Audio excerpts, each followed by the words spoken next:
అంటే మొదటి 5 ఏళ్లలో 6 ఏళ్ళు కదా పీరియడ్ మొదటిది ఆ! కూడా. 6 ఏళ్ళు గానీ 5 ఏళ్ళలోనే ఒకసారి ఏం చేసినానంటే ఈ 5 ఏళ్లలో 6 ఏళ్లలో మీరు ప్రస్తావించిన ప్రధాన సమస్యలేంటి ఎమ్మెల్సీగా? నేను ఏ సమస్య హైదరాబాద్‌లో ఒక లేడీ అమ్మాయి, చదువుకున్న అమ్మాయి కాలువలో పడి అక్కడ బొంద ఉండే, బొందలో పడితే చచ్చిపోతే పడి కొట్టుకుపోతుంది. ఎవరు కాపాడేటోడు లేడు. ఎవరు కాపాడినా ఉరికినా దొరుకుతలేదు ఆమె. వెళ్ళిపోయింది, చనిపోయింది. తెల్లారి నేను ఇమీడియట్లీ కౌన్సిల్ నడుస్తుంది. అప్పుడే నేను బ్రేక్ మోషన్‌లో 0 అవర్స్‌లో క్వెషన్ లేపి దాని మీద చర్చించి మంత్రితోని చెప్పిన నేను. ఆమెకి ఎగ్స్‌గ్రేషియా ఇవ్వాలి. మున్సిపాలిటీ, జీహెచ్ఎంసీ తప్పు చేసింది. అక్కడ స్లాబ్ వేస్తే ఆమె ఆ బొందలో పడేటోడిది కాదు. తప్పకుండా ఇవ్వాలంటే 5 lakhs రూపీస్ కూడా అప్పుడు డి. శ్రీనివాస్ గారు లీడర్ ఆఫ్ ది అపోజిషన్. తప్పకుండా ఇస్తా అని చెప్పి మంత్రి మాట ఇస్తే 5 లక్షల రూపాయలు కూడా ఇవ్వటం జరిగింది. ఆ కుటుంబానికి. ఆ కుటుంబానికి ఇవ్వటం జరిగింది. అది కేసీఆర్ గారి ప్రభుత్వంలో. హ్మ్. అట్లా.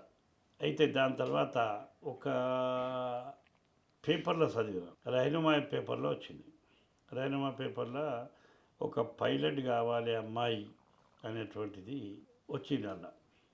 వాళ్ళ తండ్రి బేకరీలో పనిచేస్తాడు. 5,000 రూపీస్ మంత్లీ రెంట్ ఆమెకు, అది శాలరీ. ఆ శాలరీ 5,000తోనే సంసారం నడిపిస్తుండు. ఈమె ఏమేమంది పైలట్ కావాలని. అయితే జాయద్ అలీ ఖాన్ అని చీఫ్ ఎడిటర్ సియాసత్ ఆయన ఏం చేసిండంటే ఆ అమ్మాయికి 22 lakhs పెట్టి ఆల్రెడీ ఫస్ట్ స్టెప్లో ఏదైతే ట్రైనింగ్ ఉంటుందో చిన్న పైలట్ నడిపించేది ఆ ట్రైనింగ్ ఇచ్చిండు. సెకండ్ కంప్యూటర్ ట్రైనింగ్ ఉంటుందట, అది బోయింగ్ నడిపించేది. ఈ ఈ దేశం నుంచి వేరే దేశాలకు పోయే పైలట్ నడిపించాలంటే ఆ ఫ్లైట్ నడిపించాలంటే దాదాపు 40 లక్షల రూపాయలు ఖర్చు అవుతాయి. బోయింగ్ విమానాలు నడపాలంటే. బోయింగ్ విమానం. అయితే అది చదివినాక అక్కడ జర్నలిస్ట్ ఉండే సీనియర్ శ్రీనివాస్ అని. సీనన్న ఇది అవుతుందా అంటే నాకు ఉర్దూ రాదుకు ఫారూక్ భాయ్ అంటే నేను తెలుగులో చెప్తాను దీన్ని సామరాసం ఏమున్నదో అన్నట్టు ఆ తెలుగులో చదివి చెప్పినాను. అరే అది ఇదే మ్యాటరు హన్స్ ఇండియాలో వచ్చింది అని అన్నాడు. హన్స్ ఇచ్చిన తర్వాత చూసినాక ఇంకో ఆయన క్రానికల్లో వచ్చింది అని చెప్పిండు. క్రానికల్, హన్స్ ఇండియా, ఇది ఇంకో తెలుగు పేపర్ జ్యోతి అవన్నీ కలెక్ట్ చేసి సియాసత్ పేపర్లో ఆల్రెడీ 3-4 days కింద వచ్చినుండే, నాకు తెలియదు. అవన్నీ కలెక్ట్ చేసి ఏం చేసిన అంటే ఇవి నా లెటర్ ప్యాడ్ మీద ఒక మంచి జర్నలిస్ట్తోని ఫస్ట్ క్లాస్ టైప్ చేయించి సంతకం చేసి ఆ ఫైల్ పట్టుకొని కేసీఆర్ గారి దగ్గరికి పోయినాం. అసెంబ్లీ నడుస్తుంది. నడవంగా లోపల పోయిన కాగితాలు చూసిండు. అగో కౌన్సిల్ నడుస్తుంది, ఫారూక్ భాయ్ కౌన్సిల్ ఇచ్చిపెట్టి వచ్చినాము అని అన్నాడు. నేను కాంగ్రెస్ పార్టీ, ఆయన టీఆర్ఎస్ ముఖ్యమంత్రి. అవును. అయితే రేపు మీతో పని ఉన్నదని వచ్చినాను. ఏం పని అని అంటే ముంగట డీజీపీలు, చీఫ్ సెక్రటరీలు వాళ్ళందరూ కూర్చున్నారు. హోమ్ మినిస్టర్ మహమూద్ సాబ్ కూడా ఉన్నాడు, deputy chief minister Mahmood Ali Saab. కాగితాలు చూసి సిద్దిపేట అనుకున్నా ఫారూక్ భాయ్ అన్నాడు అని నవ్వి, महमूद साहब देखे ये काम फारूक साहब कर रहे हैं, आप लोग करना है शहर वाले, ये शहर की लड़की है హైదరాబాద్ ఆమె, ఈయన పట్టుకొచ్చిండు. ఇమీడియట్లీ సంతకాలు చేసి భూపాల్ రెడ్డి గారు ఇట్లా అని చెప్పి వాళ్ళ పిఎస్ని పిలిచి 15 daysలో జియో వెళ్ళాలి అని చెప్పిండు. ఈ అమ్మాయి ఎవరో తెలియదు, అది నాకు అడ్రస్ తెలియదు. సరే అది ఇచ్చేసిండు. భూపాల్ రెడ్డి సార్ ఉంటుంది, ఈమె ఎక్కడ ఉంటుంది అని అడుగుతాడు. నాకు తెలియదు సార్. పేపర్లు చూసినా ఇస్తున్నాను.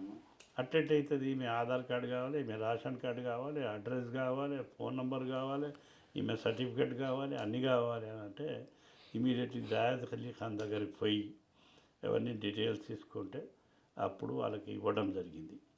సరే కొంతమంది దాన్ని వ్యతిరేకించారు, అడ్డు లెటర్ ఇచ్చారు. ఈమె హైదరాబాద్గా ఆమె కాదు, ఈమె కర్ణాటక ఆమె ఫలా అని చెప్పి అడ్డంకాలు వచ్చిన ఆమె హైదరాబాద్లో పుట్టింది. హైదరాబాద్ తల్లిదండ్రులకు సంబంధించిందే. వాళ్ళ ఆయన బేకరీలో పనిచేసేది కరెక్టే.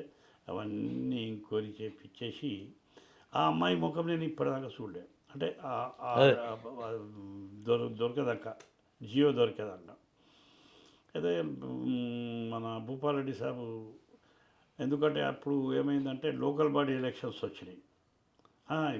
ఇవే వచ్చాయి, గ్రాడ్యుయేట్స్ ఎలక్షన్స్ వచ్చినాయి. ఇప్పుడు బీజేపీ రామచంద్రరావు గారు గెలిచినప్పుడు ఆ ఎలక్షన్ కోడ్ వచ్చింది కాబట్టి ఆ జియోని ఆపిండ్రు. ఆపి భూపాలరెడ్డి గారు నాకు ఫోన్ చేసి చెప్పిండ్రు, ఏంటంటే ఫారూక్ భాయ్ ఇది ఒక 10 days ఆగుతుంది ఇంకా, ఎందుకంటే ఎలక్షన్ కంప్లీట్ కావాలి, కోడ్ పోవాలి. అవును. సరే మంచిది సార్, ఆ బీద అమ్మాయికి దొరికితే చాలు అన్నారు. సరే మంచిది అంటే 1 day బిఫోర్ భూపాలరెడ్డి గారు ఫోన్ చేసి ఆ అమ్మాయిని తీసుకొని సీఎం గారి క్యాంప్ ఆఫీస్కి రాండి అని అన్నారు. అమ్మాయి ఎవరో తెలియదు. అమ్మాయి ఎవరు తెలియదు, మరి ఎట్లా సంగతి. మళ్ళీ ఆయన జావేద్ అలీ ఖాన్ గారు ఫోన్ చేసిన, సార్ అమ్మాయి కావాలి, అమ్మాయి ఫోన్ నెంబర్ కావాలి. అమ్మాయి ఫోన్ చేసింది, అంకుల్ నేను ఎక్కడికి రావాలి అని. అయితే మల్లారెడ్డి స్వీట్ హౌస్ కాడికి రామ్మా, ఆ మల్లారెడ్డి స్వీట్ హౌస్ పక్కపటే సీఎం క్యాంప్ ఆఫీస్ ఉంటుంది, నువ్వు లోపల పోనీయరు, ఆడ ఆగు అని చెప్పింది. ఆ మల్లారెడ్డి స్వీట్ హౌస్ ఆడ ఉంటుంది, సీఎం క్యాంప్ ఆఫీస్ ఆడ ఉంటుంది తెలియదు నాకు. సో ప్లేస్ అని చెప్పేస్తే సరే మంచిదని చేతకి మీద తండ్రితో పాటు వచ్చింది.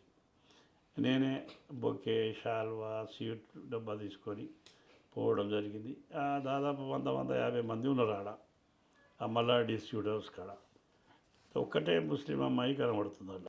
నేను పిలిచిన వాళ్ళ నాయనను, పక్క నిలబడి ఉన్నాడు, తండ్రి ఉంటాడు కాబట్టి ఇట్లా పిలిచిన. వచ్చిండు, మీ బిడ్డనైనా ఇట్లా పైలట్? అవునైనా సార్. ఇన్నే చేత కాపై పొరుగులోకి చెప్పేసి వాళ్ళ నాకు కావాలని తీసుకొని పోయినా, కూర్చొని పెట్టిన. తీసుకుపోగానే ముందు అలా ఆమెకు టిఫిన్ చేపించిండు. టిఫిన్ చేపించి మళ్ళా కొద్దిగా మార్పులు అయినాయి దాంట్లో, జియోలో మార్పులు అయినాయి. లేట్ అయిపోయింది. లేట్ అయిపోయినాక నాకు కేసీఆర్ గారు చెప్పారు, ఫారూక్ భాయ్ ఏమనుకో, కష్టపడ్డావు నువ్వు, ఫలితం కావాలంటే ఆయన ఒక ఆయన. ఇక నేను దేవుడు చూస్తుంది సార్, నేను ఎవరు అమ్మాయి తెలియదు, ఏం తెలియదు, నేను ప్రయత్నం చేసిన, మీరు ఇస్తుండ్రు ఇన్ని లక్షలు.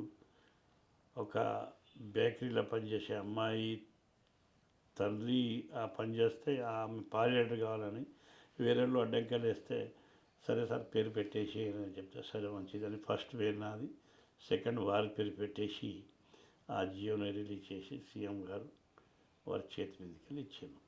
అది చాలా హైలైట్ అయింది, ఆ పైలట్కు వస్తుంది. దాని తర్వాత ఎస్సీకి సంబంధించిన అమ్మాయికి ఒకటి, ఒక ఎస్టీ అబ్బాయికి ఒకటి, దాని తర్వాత బీసీ అబ్బాయికి ఒకటి, ఇట్లనే ఒక 5-6కి సీఎం గారు, ఎందుకంటే ఒక దొరికింది కదా.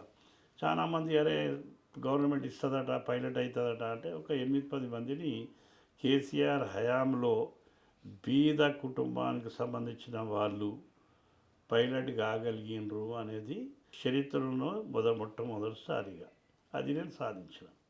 ఆ ఘనత నాకు ఉన్నది. నేను కేసీఆర్ గారికి సలాం చేస్తున్నా. నా మాట ఏనాడు కూడా కాదని లేదు. అందుకోసం నేను కాంగ్రెస్లో ఉండి ఆయన టీఆర్ఎస్ ముఖ్యమంత్రి అయి కూడా నాకు ఇంత పేరు తీసుకొచ్చిందో అన్నటువంటిది అభిమానం ఒకనాడు పుట్టిపోయింది. అనుకోకుండా ఈ సిద్దిపేటలో గాంధీ చిత్రపటం మంచిగా వేస్తాడు ఒక వ్యక్తి, చారి అని. అయితే ఆయన నా దగ్గరికి వచ్చి, గాంధీ బొమ్మ వేసిస్తున్నా, నాకు ఫ్రేము, బట్ట, ఆ కలర్ ఖర్చు ఇచ్చి మీ ఇంట్లో పెట్టుకో అన్నాడు. నా ఇల్లు అంత పెద్దది లేదు, వేసైతే ఈయను అని చెప్పిన. అయితే నేను అది వేసినాక చాలా బాగా వేసాను. నరాలు కనబడుతున్నాయి ఆ ఫోటోలో, గాంధీ నరాలు కనబడుతున్నాయి. అట్లా వేసినాక నేను దాన్ని ప్యాక్ చేసి ఎవరో ఢిల్లీ వాళ్ళకి ఇద్దామన్నటువంటిది ఉద్దేశంతో హైదరాబాద్ తీసుకుపోయి పెట్టినాక అనుకోకుండా ఒకనాడు కేసీఆర్ గారి దగ్గర ఏం పని మీద పోతే, ఏం ఫారూక్ ఎన్ని దినాలు ఉంటావు ఇంకా కాంగ్రెస్ పార్టీలో రా టీఆర్ఎస్లోకి ఉన్నాను. సరే సార్ మంచిది, హరీష్ రా అన్నాను. ఫారూక్ భాయ్కు టీఆర్ఎస్లోకి తీసుకుందాము అని అన్నాడు. అయితే ఆనాడు నేను ఎందుకు పోయినా అంటే ఈ బొమ్మ ఇచ్చేందుకు పోయినా. ఆయన కొత్త ఇల్లు కట్టుకున్నాడు కదా వెనక, అవును, పాత ఇంట్లో ఉండే, అవును, కొత్తది అయింది కదా ఇప్పుడు సీఎం క్యాంప్ ఆఫీస్, దాంట్లో పెట్టుకోమని చెప్పి ఇచ్చిన. అయితే నాకెందుకు ఇస్తున్నా ఫారూక్ భాయ్ అంటే, ఇంట్లో పెట్టుకోనంటే, అది ఎన్ని దినాలని ఉంటామా ముఖ్యమంత్రి ఉన్న దినాలు ఉంటా నేను, దాని తర్వాత మాత్రం తీసుకుపోవాల్సిందే అంటే ఇంట్లో పెట్టుకోండి సార్, దాంట్లో ఏమున్నది, నేనైతే ఖాయిగా ఇస్తున్నాను అన్నాను. సరే ఈ బొమ్మ పక్కకు పెట్టేసి కానీ నువ్వైతే టీఆర్ఎస్ పార్టీకి రా అని చెప్పి అని ఆహ్వానించిండు. హరీష్ రావు సాబ్ పిలిచి చెప్పగానే హరీష్ రావు గారు సరే ఓకే అని చెప్పేసి 4th నాడు అజయ్ ఖమ్మం ఎమ్మెల్యే వారు కూడా కలుస్తున్నారు, వారితో పాటు మాకు కూడా కలమని చెప్పాను. అప్పటికి మీ 6 years పీరియడ్ కాలే, అయిపోలేదు, 1 year ఉంది. ఆ. సరే మంచిది అని చెప్పి నేను ఎవరి మీద ఏం ఎలిగేషన్ వేయలేదు.